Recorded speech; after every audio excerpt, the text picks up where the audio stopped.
¿Qué tal? Bienvenidos a un nuevo audiolibro. Soy Gringo y hoy les voy a leer un documento antiguo de la Iglesia Católica, probablemente del siglo II, que se llama Carta a Diogneto. También se la conoce como Epístola a Diogneto o Discurso a Diogneto. 1. Exordio. Como veo, excelentísimo Diogneto, que tienes gran interés en comprender la religión de los cristianos y que tus preguntas al respecto a los mismos, sobre el Dios en quien confían y cómo le adoran para no tener en consideración el mundo y despreciar la muerte, sobre cómo no hacen el menor caso de los tenidos por dioses por los griegos, ni tampoco observan la superstición de los judíos, sobre la naturaleza del afecto que se tienen los unos por los otros, y sobre por qué este nuevo interés ha surgido en las vidas de los hombres ahora y no antes, son hechas de modo preciso y cuidadoso. Te doy el parabién por tal celo y pido a Dios, que nos proporciona tanto el hablar como el oír, que a mí me sea concedido el hablar de tal forma que tú puedas mejorar por el oír, y a ti que puedas escuchar, de modo que quien habla no se vea decepcionado. 2. Refutación de la idolatría. Así pues, despréndete de todas las opiniones preconcebidas que ocupan tu mente. Descarta el hábito que te extravía y pasa a ser un nuevo hombre, por así decirlo, desde el principio, como uno que escucha una historia nueva, tal como tú has dicho de ti mismo. Mira no solo con tus ojos, sino con tu intelecto también. ¿De qué sustancia o de qué forma resultan ser estos a quienes llamáis dioses y a los que consideráis como tales? ¿No es uno de ellos de piedra, como la que hollamos bajo los pies? ¿Y otro de bronce, no mejor que las vasijas que se forjan para ser usadas? ¿Y otro de madera, que ya empieza a ser presa de la carcoma? ¿Y otro de plata, que necesita que alguien lo guarde para que no lo roben? ¿Y otro de hierro, corroído por la herrumbre? ¿Y otro de arcilla, material no mejor que el que se utiliza para cubrir los servicios menos honrosos? ¿No son de materia perecedera? ¿No están forjados con hierro y fuego? ¿No hizo uno el escultor y otro el fundidor de bronce y otro el platero y el alfarero otro? Antes de darles esta forma, la destreza de los artesanos, ¿no le habría sido posible a cada uno de ellos cambiarles la forma y hacer que resultaran utensilios diversos? ¿No sería posible que las que ahora son vasijas, hechas del mismo material, puestas en las manos de los mismos artífices, llegaran a ser como ellos? ¿No podrían estas cosas que ahora tú adoras hacerse de nuevo vasijas, como las demás, por medio de manos de hombre? ¿No son todos ellos sordos y ciegos, sin alma, sin sentido, sin movimiento? ¿No se corroen y pudren todos ellos? A estas cosas llamáis dioses, de ellas sois esclavos y las adoráis, y acabáis siendo lo mismo que ellos. Y por ello aborrecéis a los cristianos, porque no consideran que sean dioses, porque ¿no los despreciáis mucho más vosotros, que en un momento dado les tenéis respeto y los adoráis? ¿No os mofáis de ellos y los insultáis en realidad, adorando a los que son de piedra y arcilla sin protegerlos, pero encerrando a los que son de plata y oro durante la noche, y poniendo guardas sobre ellos de día para impedir que os los roben? Y por lo que se refiere a los honores que creéis que les ofrecéis, si son sensibles a ellos, más bien los castigáis con ello, mientras que si son insensibles, les reprocháis al propiciarles con la sangre y cebo de las víctimas. Que se someta uno de vosotros a este tratamiento, y que sufra las cosas que se le hacen a él. Sí, ni un solo individuo se sometiera de buen grado a un castigo así, puesto que tiene sensibilidad y razón, pero una piedra se somete, porque es insensible. Por tanto, desmentís su sensibilidad. Bien podría decir mucho más respecto a que los cristianos no son esclavos de dioses así, pero aunque alguno crea que lo dicho no es suficiente, me parece que es superfluo decir más. 3. Refutación del judaísmo.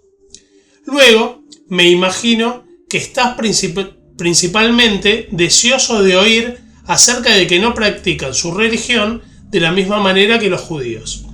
Los judíos, en cuanto, se abstienen del modo de culto antes descrito.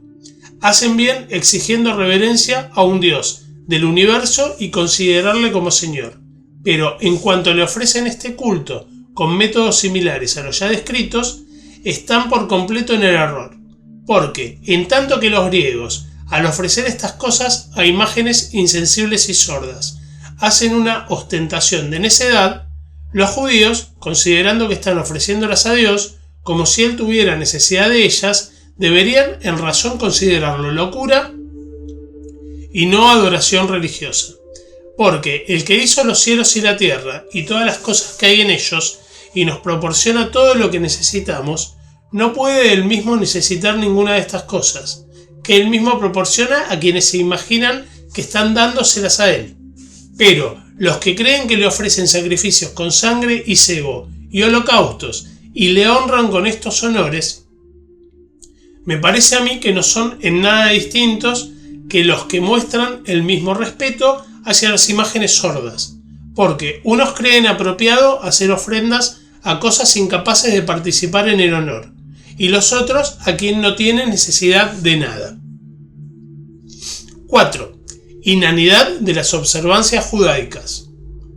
Pero además, sus escrúpulos con respecto a las carnes, su superstición con referencia al sábado y la vanidad de su circuncisión y el disimulo de sus ayunos y lunas nuevas, yo no creo que sea necesario que tú aprendas gracias a mí que son ridículas e indignas de consideración alguna.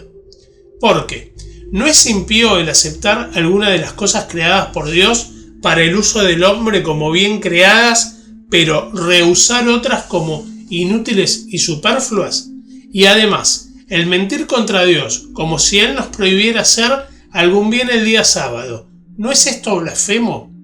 Además de alabar la mutilación de la carne como una muestra de elección, como si por esta razón fueran particularmente amados por Dios. ¿No es ridículo? Y en cuanto a observar las estrellas y la luna, y guardar la observancia de meses y de días, y distinguir la ordenación de Dios y los cambios de las estaciones según sus propios impulsos, haciendo algunas festivas y otras periodos de luto y lamentación. ¿Quién podría considerarlo como una exhibición de piedad y no mucho más de necedad? El que los cristianos tengan razón, por tanto, manteniéndose al margen de la insensatez y el error común de los judíos y de su excesiva meticulosidad y orgullo, considerando que es algo en que ya estás suficientemente instruido, pero en lo que respecta al misterio de su propia religión, no espero que pueda ser instruido por ningún hombre. 5. Paradojas cristianas. Los cristianos, en efecto, no se distinguen de los demás hombres, ni por su tierra, ni por su habla, ni por sus costumbres, porque ni habitan ciudades exclusivas suyas, ni hablan una lengua extraña, ni llevan un género de vida aparte de los demás. A la verdad, esta doctrina no ha sido inventada gracias al talento y la especulación de hombres curiosos, ni profesan, como otros hacen, una enseñanza humana, sino que, habitando ciudades griegas o bárbaras según la suerte que a cada uno le cupo, y adaptándose en vestido, comida y demás género de vida a los usos y costumbres de cada país, dan muestras de un tenor peculiar de conducta admirable y por confesión de todos sorprendente. Habitan sus propias patrias, pero como forasteros. Toman parte en todo como ciudadanos y todo lo soportan como extranjeros. Toda tierra extraña es para ellos patria, y toda patria tierra extraña. Se casan como todos engendran hijos, pero no exponen los que les nacen. Ponen mesa común, pero no lecho. Están en la carne, pero no viven según la carne. Pasan el tiempo en la tierra, pero tienen su ciudadanía en el cielo. Obedecen las leyes establecidas, pero con su vida sobrepasan las leyes. A todos aman y por todos son perseguidos. Se les desconoce y se les condena. Se les mata y en ellos se les da la vida. Son pobres y enriquecen a muchos. Carecen de todo y abundan en todo. Son deshonrados y en las mismas deshonras son glorificados. Se les maldice y se les declara justos. Los vituperan y ellos bendicen. Se les injuria y ellos dan honra. Hacen bien y se les castiga como malhechores. Condenados a muerte se alegran como si se les diera la vida.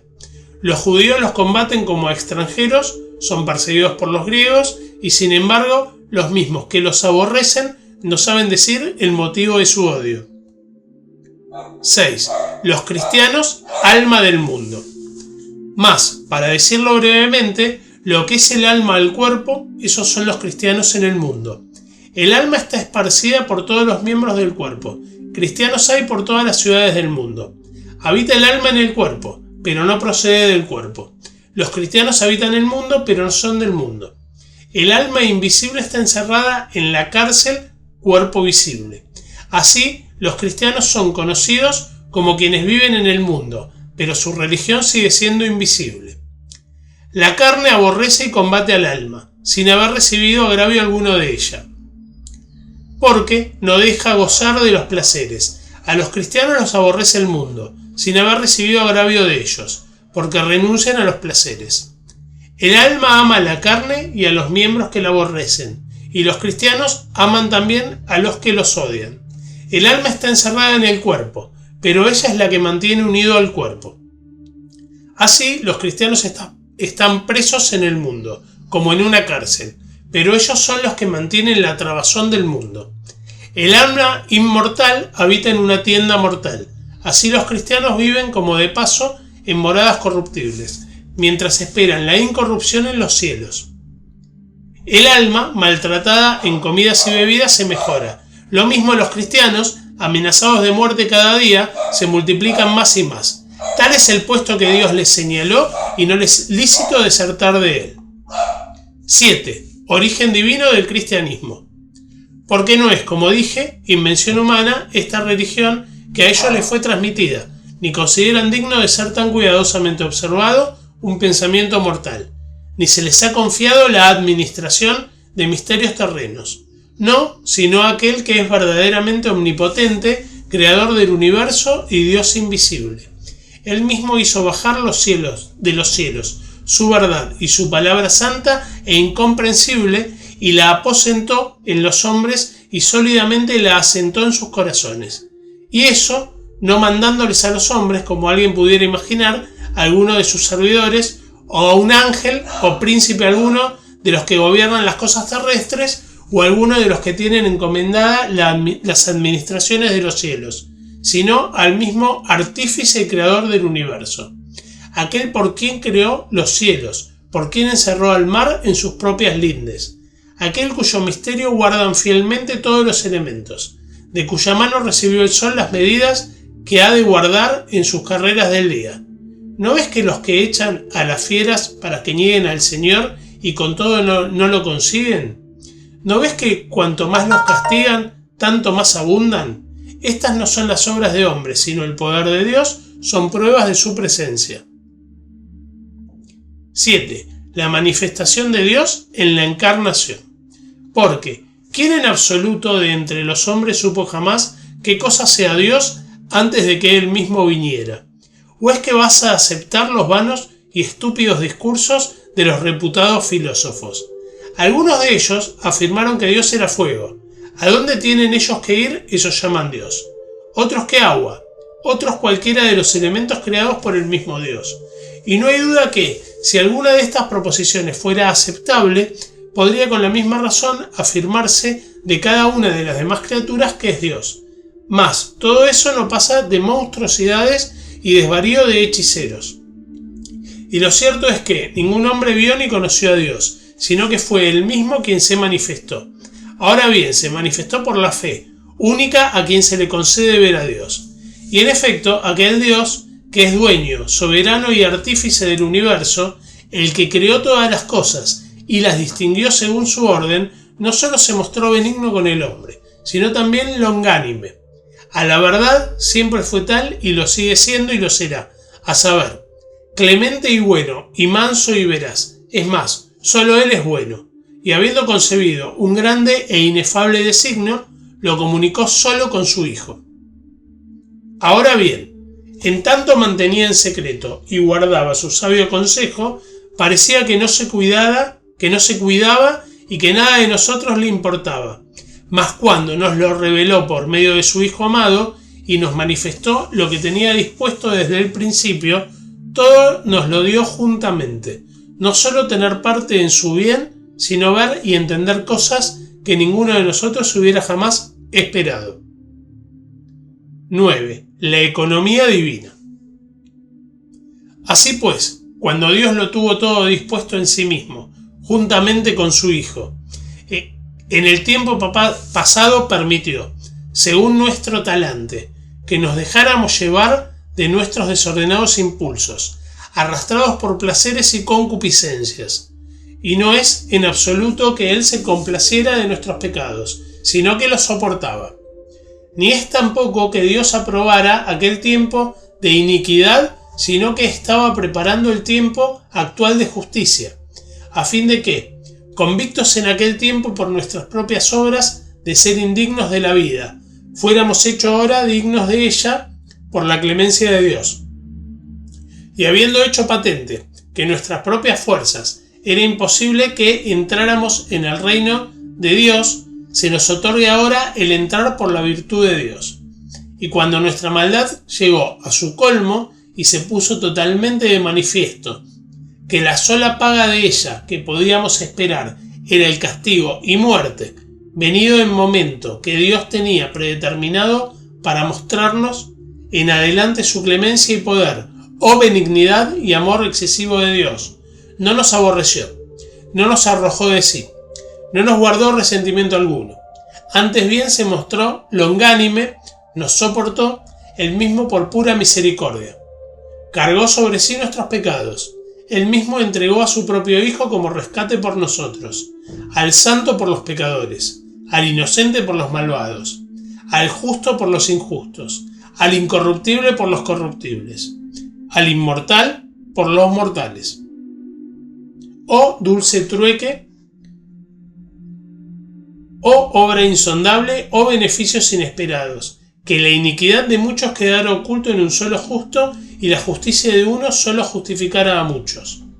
Así pues, habiéndonos Dios convencido en el tiempo pasado de la imposibilidad por parte de nuestra naturaleza de alcanzar la vida, y habiéndonos mostrado ahora al Salvador que puede salvar aún lo imposible, quiso que tuviéramos fe en su bondad y le miráramos como a nuestro sustentador, Padre, Maestro, Consejero, Médico, inteligencia, luz, honor, gloria, fuerza, vida, y no andemos preocupados por el vestido y la comida. 10. La caridad, esencia de la nueva religión.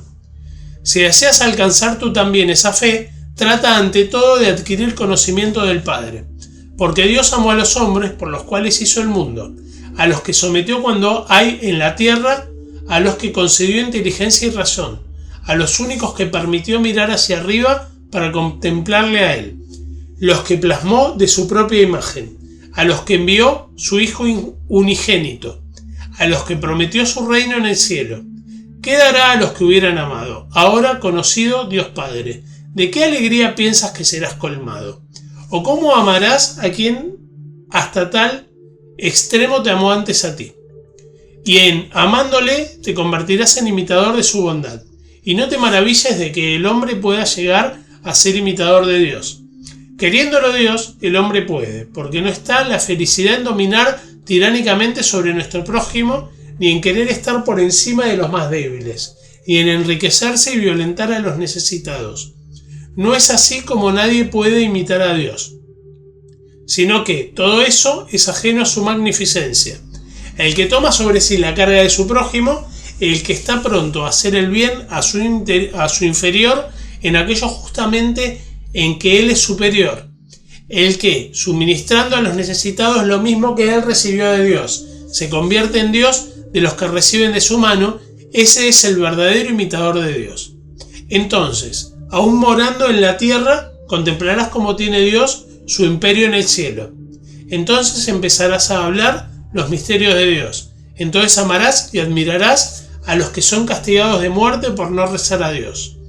entonces condenarás el engaño y extravío del mundo, cuando conozcas la verdadera vida del cielo, cuando desprecies la que aquí parece muerte, cuando temas la que es de verdad muerte, reservada para los condenados al fuego eterno, fuego que ha de atormentar hasta el fin a los que fueren arrojados a él. Cuando este fuego conozcas, admirarás y tendrás por bienhadados a los que, por amor de la justicia, soportan este otro fuego de un momento. 11. Epílogo. No hablo de cosas peregrinas ni voy a la búsqueda de lo absurdo, sino, discípulo de los apóstoles, me convierto en maestro de las naciones. Yo no hago sino transmitir lo que me ha sido entregado a quienes se han hecho discípulos dignos de la verdad. Porque, ¿quién que haya sido rectamente enseñado y engendrado por el Verbo amable no busca saber con claridad lo que fue manifiestamente mostrado por el mismo Verbo a sus discípulos? A ellos se los manifestó, en su aparición, el Verbo hablándoles con libertad, incomprendido por los incrédulos. Él conversaba con sus discípulos, los cuales, reconocidos por él como fieles, conocieron los misterios del Padre. Por eso justamente Dios envió al Verbo, para que se manifestara al mundo. Verbo que, despreciado por el pueblo, predicado por los apóstoles, fue creído por los gentiles. Él, que es desde el principio, que apareció nuevo y fue hallado viejo, y que nace siempre de nuevo en los corazones de los santos. Él que es, siempre que es, hoy reconocido como Hijo, por quien la Iglesia se enriquece y la gracia desplegada se multiplica en los santos, gracia que procura la inteligencia, manifiesta los misterios, anuncia los tiempos, se regocija en los creyentes, se reparte a los que buscan, a los que no infringen las reglas de la fe ni traspasan los límites de los padres.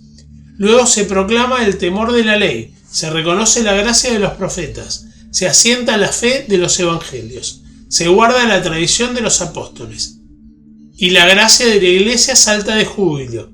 Si no contristas esta gracia, conocerás lo que el Verbo habla por medio de quienes quiere y cuando quiere. Y en efecto, ¿cuántas cosas fuimos movidos a explicarnos con celo por la voluntad del Verbo que nos las inspira? Os la comunicamos por amor de las mismas cosas que nos han sido reveladas. Si con empeño las atenderéis y escucharéis, sabréis qué bienes procura Dios a quienes lealmente le aman, cómo se convierten en un paraíso de deleites, produciendo en sí mismos un árbol fértil y frondoso, adornados de toda variedad de frutos, porque en este lugar fue plantado el árbol de la ciencia y el árbol de la vida. Pero no es la ciencia la que mata, sino la desobediencia es la que mata. En efecto, no sin misterio está escrito que Dios plantó en principio el árbol de la ciencia y el árbol de la vida en medio del paraíso, dándonos a entender la vida por medio de la ciencia. Mas, por no haber usado de ella de manera pura, los primeros hombres quedaron desnudos por seducción de la serpiente. Porque no hay vida sin ciencia, ni ciencia segura sin vida verdadera. De ahí que los dos árboles fueron plantados uno cerca del otro, comprendiendo el apóstol este sentido y reprendiendo la ciencia que se ejercita sin el mandamiento de la verdad en orden a la vida. Dice, la ciencia hincha, mas la caridad edifica. Porque el que piensa saber algo sin la ciencia verdadera y atestiguada por la vida nada sabe, sino que es seducido por la serpiente por no haber amado la vida. Mas el que con temor ha alcanzado la ciencia y busca además la vida, ese planta en esperanza y aguarda el fruto. Sea para ti la ciencia corazón, la vida empero, el verbo verdadero comprendido. Si su árbol llevas y produces en abundancia su fruto, cosecharás siempre lo que ante Dios es deseable, fruto que la serpiente no toca y al que no se mezcla engaño. Ni Eva es corrompida, sino que es creída virgen. La salvación es mostrada, los apóstoles se vuelven sabios, y la Pascua del Señor se adelanta con el mundo, se desposa, y a par que instruye a los santos se regocija el Verbo, por quien el Padre es glorificado. A él sea la gloria por los siglos. Amén.